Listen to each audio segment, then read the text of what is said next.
it's too early to say, but Jesse Lingard's got to be up there with signing of the season, hasn't he? Absolutely, absolutely. This is a lad. Obviously, things went on at Manchester United, probably behind the scenes that we don't know. Certainly fell out with Ole Gunnar Solskjaer.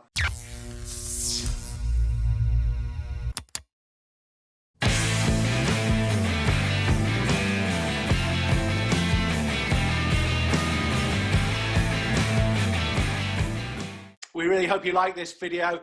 Just subscribe, like, and click the bell to be notified of more content just like this. John Richardson and Charlie McCann with his twitchy Wi-Fi in Gibraltar. Rico, how are you? How's your jab, first of all? Any repercussions from it? No. Well, I had mine last Friday at Chester Racecourse, and I came in third in the in the 7th furlong handicap. So far, so good. Brilliant. Horses for courses, mate. Right, let's just quit now. That was brilliant. What? But no side effects or anything like that. And you'd recommend to everybody? No. I did hallucinate the other day, thinking Newcastle might win a game, but that's the only side effect I've had so far. Well, I'm just looking at my screen here, and it says our great friend Charlie McCann. He's probably overcome with Everton's victory over Liverpool. He's just left Wi-Fi. So we'll keep chatting until he comes in. Have you been anywhere this week? What have you been up to? Yes, I decided to take myself off to Gresty Road on Tuesday to watch Crewe, because as you know, Rob, they've had a conveyor belt of youngsters over the years, and they've got unbelievable. Got Harry Pickering, the left back, who's already been signed by Blackburn. He's back on loan. There's a lad there called Charlie Kirk, very left-sided but excellent. It's good, and also I like the manager Dave Artell. He's real football. You know, he's old school, and have a good chat with him. And I was watching Accrington as well, who've done brilliantly under John Coleman. So it was just a night out to have a look at some decent young players. I've got to be honest with you. I was at where was I? I can't even remember where I was. I was somewhere. Oh, I was at AFC Wimbledon against Gillingham. Yeah. And I must admit, and I'm at Charlton, Blackpool. I'm really looking forward. I've really enjoyed. I don't know whether it's a reaction to the Premier League on the telly, but I've really enjoyed the so-called lower league stuff. I have over the years. I mean, it's you call it real football. It's away from the hype, isn't it? And you do see that there are some good players coming through. What annoys me a little bit is now that you don't get the same number of scouts, watching these games. I know you can't go into some games at the moment, but even in normal times, a lot of clubs now just rely on these DVDs of players. It's still for me about getting out there and watching them on a cold and blustery Tuesday night at Gresty Road. Whether players can do it or not. And as I said to you earlier, I think there's 2 or 3 players certainly in the Crewe side that can play at a much higher level. I've seen Wimbledon, AFC Wimbledon. I know Glyn Hodges isn't there. Mark Robinson's taken charge. There's a kid called Jack Radoni. He's only 19. I've watched 4 games of Wimbledon this season, and you look and you think, this kid's got something. And so 89-minute in a backs to the wall, because that's the way Gillingham plays. Yeah. So they play like Wimbledon of the 80s, to be fair. So this guy, Jack Radoni, 25 yards out, cuts inside, top corner, top bin with his left. He's got a wand of a left foot, and I keep thinking, what hasn't he got? He can beat a man. He's got a bit of pace, and there's some blooming good players down there. And once supporters come back to grounds, I think they're going to congregate round the lower league clubs, because a lot of people are getting a little bit fed up of the big money boys, what goes on in the Premier League. And I think there is now a surge towards supporting your local club, and which can only be good for football, because you get the usual gallows humour, don't you, what's going on, but it's good stuff. As I say, it's real, and I enjoy it. Is he back? I think Gibraltar's finest is back with us. Can we get a smile for the fact that Everton beat Liverpool for the first time in 720 years at Anfield? Carlo Ancelotti wants to extend his contract till the next millennium. and you're going to move into a spanking brand new stadium. Can we get a smile from Charlie McCann? It was a great week, a famous week. I can hardly hear him, I'm afraid, mate, but it was, wasn't it? Shall I carry on? Yeah, his Wi-Fi. Charlie, go out again and come back in again. His Wi-Fi is Gibraltar. There must be. I wanted to ask him about the shock on the rock or the whatever the fight's coming up as well. Charlie, get your Wi-Fi sorted. But talking about Carlo Ancelotti, you know, we all knew what he could bring to Everton, and I think he's done that. Okay, you know, Charlie will have a go at the recent home games haven't been good, but that win at Liverpool just shows what they're capable of doing, and it proves that they're playing for him, that there's a good community spirit around the club, and this is great news about moving at last to the docks, and they're talking about the build being in just over 2 years, which is fantastic. And also the fact, I mean, when Carlo Ancelotti came to Everton, eyebrows were raised. There's no doubt about it. Well, certainly his eyebrow. That eyebrow is the best eyebrow in football. But he's talking about extending his contract. There is that dreadful word, but there is. I know Charlie wouldn't agree, but there is a feel-good factor about Everton. There's no doubt about it. Yeah, well, you can't argue. Carlo Ancelotti as Everton manager. I imagine some Everton fans are still pinching themselves about that. You know, he's a proven manager. You look at his CV, it's probably one of the best CVs there's ever been, you know, as a player and as a manager. And also, look at how well respected he is throughout the football world. You know, he always has a chat with people. You can tell that Pep Guardiola and people like that, you know, they're in awe of him. And Everton, well, fair dues to them. Fair dues to Farhad Mashori, who's obviously spent big to bring him in. And now, of course, what they've got to do, and they've started doing it, is to back him with, you know, first-class players. And I think, you know, the future is bright for Everton. But is there? His Highness is back now, so you can ask. Is he back? He's back. Can you hear us, Charlie? I can hear you. I don't know if you can hear me. Yes, absolutely. All good. We're just waxing lyrical about Everton. Yeah, tremendous performance, tremendous. A good time to play Liverpool, no question. A good time to score early on. You were kept expecting this sort of surge of Liverpool, and it never materialised. And you know, when Henderson went off injured, and you know, you just thought this was Everton's night. It definitely was a penalty, and you know, there are whispers around sort of Merseyside. I don't know if you know, a lot of people are saying that Liverpool wheeled Virgil van Dijk out at Anfield, and the plan was to go rushing towards him either at the end of the game or when they scored, all the players and the staff, as a sort of show of solidarity, you know, obviously against Everton. And it backfired, it would appear. Liverpool are out to eat money to finish in the top four, and they're only one of, I think, four teams who can win the Champions League. So they could, of course, qualify for the league that way. But these are worrying times at Anfield. Had to say about the manager Jurgen Klopp's mother passing on. It's terrible news about Alisson Becker's father drowning. You know, that it goes you know, it's lurching from bad to worse at Anfield at the moment, and they're not getting a break. As an Evertonian, it was a famous. I still think we've got an awful lot of work to do, but goodness me, we've got the right man in charge for it, and we really have.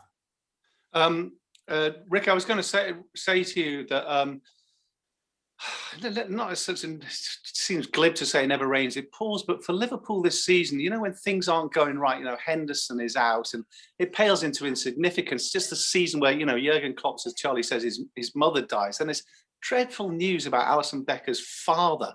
I mean, it's just been terrible, hasn't it? Terrible.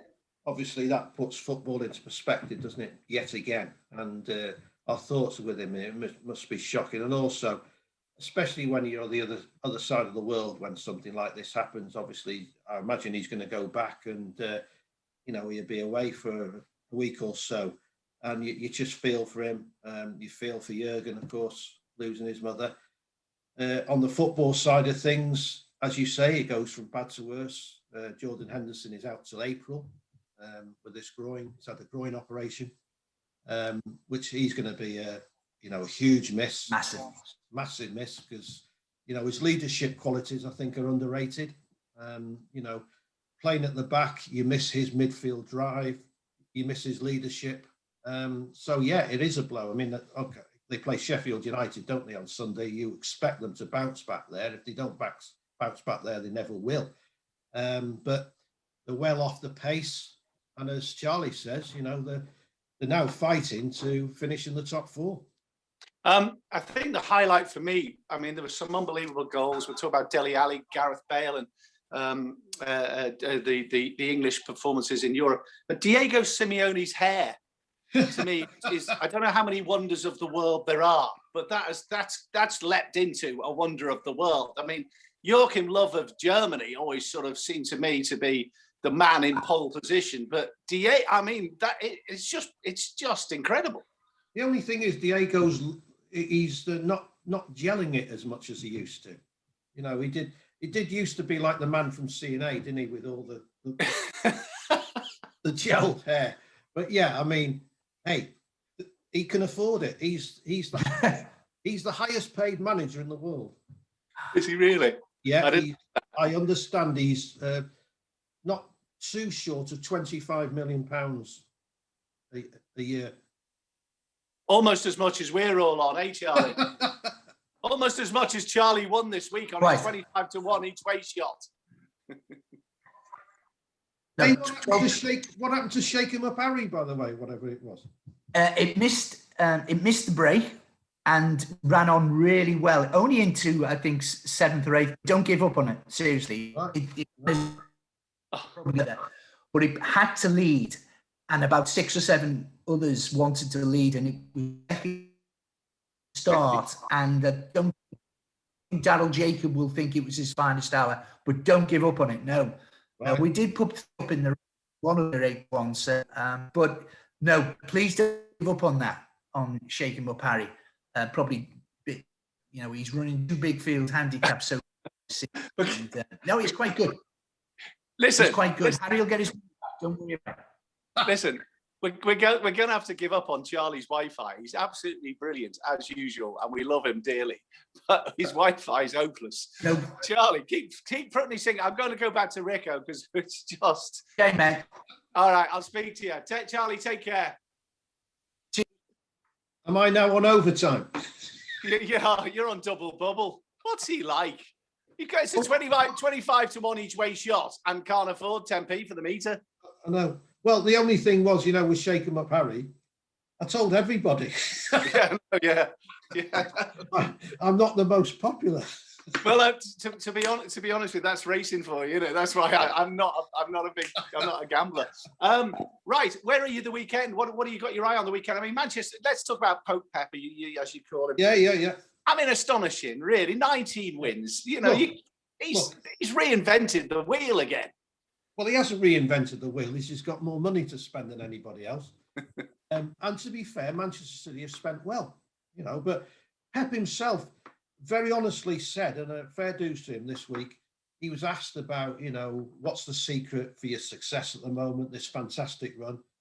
And he did say, he said, we are able to buy the best players. And I give him credit for that. And, fair dues to him. He coaches them well. He does improve players. Unlike Sunday at Tottenham. Seems to go the other way with Mr. Mourinho at the moment.